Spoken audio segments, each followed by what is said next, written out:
Yeah. Bắt đầu tiên hai. Vậy cho cái gì ai? Ai các bạn chẳng biết rồi. Mùi. Bơi. Buồn. Mùi. Buồn. Đập mùi. Đập bầy. Đập pi.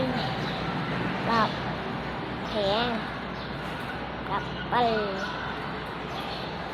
Ông với bướn. Một thấy lưng ở trong tao mấy cái ok chẳng gặp nàng